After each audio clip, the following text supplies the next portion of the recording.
नमस्कार मित्रों, गायत्री कॉलेज एवं गायत्री विद्या मंदिर उच्च माध्यमिक विद्यालय सांचौर की ऑनलाइन क्लास में आप सभी का स्वागत है। प्यारे विद्यार्थियों, आज हम पुनर्जागरण में विशेष तौर से किस किस का योगदान रहा था, हमने पहले पढ़ा था कि पुनर्जागरण में साहित्य का प्रभाव, मानवतावादी दृष्टिकोण दोनों ही पढ़ चुके हैं। आज हम पुनर्जागरण में कला का जो योगदान रहा है उसके बारे में अध्ययन है वो करेंगे। तो देखिए, मध्यकाल में जितना भी जो वास्तुकला या अन्य प्रकार के निर्माण कार्य होते थे, भवन, मंदिर, मूर्ति आदि जो निर्मित होती थी, उसमें आध्यात्मिकता या धर्म का महत्वपूर्ण योगदान है वो था। लेकिन समय के साथ साथ उसमें धर्म की जगह विद्वानों ने कल्पना जगत की जगह वास्तविक जगत को महत्व देना शुरू किया था। अब अपन बात करते हैं वास्तविकता के बारे में। तो देखिए कि मध्यकाल में जो है, जो धार्मिक बंधन थे वो धीरे धीरे कमजोर होने लगे, समाप्त होने लगे, और सांसारिकता जो मतलब धर्म है उसका स्थान है वो किसने ले लिया? सांसारिकता ने। वैराग्य है, वैराग्य का जो स्थान है वो किसने ले लिया? सौंदर्य ने। और विरक्ति का जो स्थान है वो है वो आसक्ति ने ले लिया था। ठीक है। और पुनर्जागरण में कई ऐसे प्राचीन परंपराएं, नियम थे जिन्हें लोग अपना हितैषी नहीं मानते थे, उनके खिलाफ उन्होंने जम करके कार्य किया था। उनका मानना था कि ये जो नियम हैं ये हमारे खिलाफ हैं और हमें इनसे मुक्त होना पड़ेगा। अब कला के क्षेत्र में हम देखते हैं तो स्थापत्य कला। अब स्थापत्य कला में सबसे महत्वपूर्ण बात आती है कि उस समय यूरोप में जो स्थापत्य कला के भवन है, मंदिर है या अन्य इस प्रकार की जो वस्तुओं का निर्माण होता था, वे तमाम वस्तुएं हैं, वे प्राचीन रूढ़िवादिता को त्याग कर व उसकी जगह वे आधुनिक सोच विचार वाले स्थान पर है वो आने शुरू है वो हो गई थी। पुनर्जागरण जो था, इस पुनर्जागरण के दौरान इटली के अंदर एक नई शैली विकसित हुई थी जिसे गॉथिक शैली के नाम से जाना जाता है। गॉथिक शैली, जिसको इंडो सार्सेनिक शैली भी बोलते हैं, यह शैली उस समय के रोमन, यूनानी तथा अरबी स्थापत्य कला से मिलकर के बनाई हुई थी, उनके समन्वय के साथ। और इसमें श्रृंगार सज्जा, डिजाइन है, ये सब इटली और यूरोप के अकॉर्डिंग वो बनाई हुई थी। इन सब में जो नवीन तरह के जो निर्माण हुए थे, उस निर्माण में एक नई विचार, एक नई साइकोलॉजी है वो झलकती थी। इस नए निर्माण के कारण पूरे यूरोप के अंदर लोगों में एक नया उत्साह, एक नई विचार का है वो प्रस्फुटन है वो हुआ था। इस प्रकार हम देख सकते हैं कि जो पुनर्जागरण है, उस पुनर्जागरण में इस स्थापत्य कला का महत्वपूर्ण है वो भाग रहा था। पहले धर्म को अत्यधिक महत्व देते थे, अब धर्म की जगह वास्तविक लोग, इस लोग को है वो अधिक महत्व दिया जाने लगा। उनका मानना था कि इस लोक के अंदर रहकर व्यक्ति एक सही तरीके से कैसे जीवन यापन है वो कर सकते हैं। इसके अलावा जो ये नई शैली है, इसकी शुरुआत है वो इटली में हुई थी। कहाँ पर हुई थी? इटली। इटली कौन से महाद्वीप में है? यूरोप में। और इटली के अंदर हमने जैसा देखा था कि प्राचीन एक भव्य और विख्यात जो राजवंश था जिससे रोमन राजवंश के नाम से जाना जाता था, और यह इटली से संपूर्ण यूरोप के अंदर वो फैली थी। पूरे यूरोप में स्थापत्य कला की एक नई शैली उत्पन्न हुई। उसकी जो डिजाइन है, उसके जो बनावट है, उसमें जो प्रस्तर निर्माण कार्य हुआ था वो अपने आप में अत्युत्तम एवं माना जाता था। उस समय में जो स्थापत्य कला के जानकार थे उन्होंने इन स्थापत्य कलाओं में जो प्राकृतिक सौंदर्य है उसको महत्व देना है वो शुरू कर दिया था, जिसमें अपन कह सकते हैं सुंदर उद्यान है या सजावटी वस्तुएं भी हैं। इसके अलावा नाट्यशालाएं आदि भी उसमें में प्रचलित हुई थी, और इन सब के स्तंभ है, गुंबद है, मेहराब है, इन सभी के ऊपर विशेष तौर से पुनर्जागरण के दौरान एक नई शैली, एक नई विचारों का प्रस्फुटन है वो हो रहा था। स्थापत्य कला के अलावा अगर हम देखते हैं तो चित्रकला में भी एक नई जागृति है वो देखने को मिलती हैं। इसके अलावा भी जैसे प्राचीन जो पेरिस के अंदर और रोम के अंदर जो चर्च बने थे, उन चर्च में भी एक नई शैली, नई डिजाइन व नए चित्रों का प्रस्फुटन है वो हो रहा था। फिर अगर अपन देखते हैं तो इस तरह से वहाँ पर वेले ऑफ मारोज है या ऐसे और भी बहुत सारे जो स्तंभ बने थे, उन स्तंभों पर भी एक नई शैली है वो दृष्टिगोचर होती थी। ये शैली है, इस शैली के कारण से भी लोगों में पुनर्जागरण को है वो बढ़ावा मिला था। अब चित्रकला ने भी पुनर्जागरण में महत्वपूर्ण योगदान दिया था। चित्रकला में धार्मिक चित्रों की जगह प्राचीन गाथाओं के नायक नायिकाओं तथा यूनानी व रोमन साहित्य के सुंदर दृश्यों का चित्रण, चित्रों का रंग, प्रकाश, छाया, मनुष्य का चेहरा, केश विन्यास आदि बेजोड़ तरीके से दिए हुए थे। कहने का अर्थ ये है कि चित्रकला में भी धार्मिक जो चित्र थे, अर्थात जो परलोक की भावना से जुड़े हुए थे, वर्तमान लोक से उनका कोई ताल्लुका तो नहीं था, ऐसे जो चित्र थे उन चित्रों की जगह है अब वास्तविकता प्रदान, यथार्थ प्रदान नायक नायिकाओं में या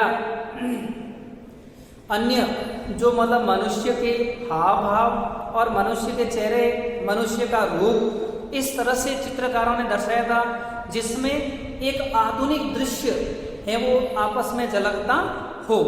यानी मनुष्य जो प्राचीनता की जगह एक नवीनता के साथ, एक नए विकास के साथ, एक नई सोच के साथ आगे बढ़ता हुआ दिखाई दे रहा था। तो इस तरह चित्रकला ने भी महत्वपूर्ण योगदान है वो दिया था। फिर हम बात करते हैं कि चित्रकला में भी कई ऐसे चित्रकार थे, उन चित्रकारों ने भी अपनी चित्र शैली के माध्यम से पुनर्जागरण को बढ़ावा देने का प्रयास है वो किया था। इनमें अपन पहले देखते हैं लियोनार्डो दा विंची। ये एक बहुत फेमस चित्रकार थे। इनकी मोनालिसा, कभी आपने प्रश्न पढ़ा हो कि राजस्थान की मोनालिसा किस चित्र शैली को कहा जाता है, तो आपने नाम सुना होगा किशनगढ़ चित्रशैली। किशनगढ़ चित्रशैली, किशनगढ़ चित्रशैली को राजस्थान की मोनालिसा क्यों कहते हैं? क्योंकि जो लियोनार्डो दा विंची नामक जो चित्रकार थे, उन्होंने मोनालिसा नाम से एक सुंदर और भव्य चित्र बनाया था। उस चित्र को देखकर, उस चित्र को जो दृश्य है, उन दृश्यों को देखकर इन्होंने यहाँ पर विशेष तौर से ऐसे कई शानदार चित्र है वो प्रस्तुत किए थे। इसके अलावा जो पुनर्जागरण काल में लियोनार्डो दा विंची जो थे, ये एक बहुत बड़े कलाकार थे। यानी इनमें चित्र बनाने की एक बड़ी कला थी, इनमें वैज्ञानिक सोच थी। ये नए आविष्कारों में विश्वास करते थे। इनके पास में क्षैमिक शक्ति भी थी, इंजीनियरिंग का ज्ञान था और ये शरीर शास्त्र के भी विद्वान थे। इस कारण से इनका प्रभाव है वो क्या था, ज़्यादा था। फिर अगर अपन देखते हैं तो उनके और भी कई 5 चित्र हमें दिखाई पड़ते हैं। इन महान चित्रकारों के कारण से भी यूरोप में एक नई पुनर्जागरण की दिशाएं वो तय हुई थी। इसी तरह से इन्होंने अपने चित्रों के अंदर प्रकाश, छाया, शारीरिक अंगों का जो एक भाव भंगिमापूर्ण चित्रण है या जो प्रदर्शन है वो अपने आप में आधुनिकता के अनुसार है वो किया था और मनुष्य और उससे जुड़ी हुई विभिन्न वस्तुओं को इस तरह से दर्शाया था कि हम मान सकते हैं या लोगों के मन में एक आधुनिक कल्पना के विचार हैं वो जागृत हैं वो हुए थे। तो देखिए दूसरे ऐसे विद्वान थे जिनका नाम था माइकल एंजेलो। ठीक है, माइकल एंजेलो एक बड़े कलाकार, चित्रकार और मूर्तिकार थे। यानी इनमें मूर्ति की भी कला थी, चित्र बनाने की भी कला थी। एंजेलो का मानना था कि मनुष्य सृष्टि की सबसे सुंदरतम अभिव्यक्ति है, अर्थात सृष्टि का सबसे सुंदर जो इंसान है वो कौन है, मनुष्य। मनुष्य से अच्छी और कोई जीव नहीं है, आत्मा नहीं है। इसलिए मनुष्य को अपने यथार्थवाद की ओर वो लौटना चाहिए। उसकी कृतियों में जहां एक तरफ धार्मिक विश्वास की झलक मिलती थी तो दूसरी तरफ पुनर्जागरण की समस्त खूबियां भी उसमें स्पष्ट रूप से परिलक्षित होती थी। अपने चित्रों में इन्होंने यथार्थवादी मानव शरीर विज्ञान का अध्ययन करके उन्हें एक चित्र के रूप में व उन्हें एक विज्ञान के रूप में बढ़ावा देने का प्रयास है वो किया था। इसके अलावा अगर हम देखें तो एंजेलो का विश्वास था कि जो मनुष्य की रचना है वे अपने आप में एक श्रेष्ठ रचना मानी जाएगी। जैसे माइकल ने अपने इन्हीं विचारों के आधार पर रोम के कैथेड्रल का निर्माण करवाया।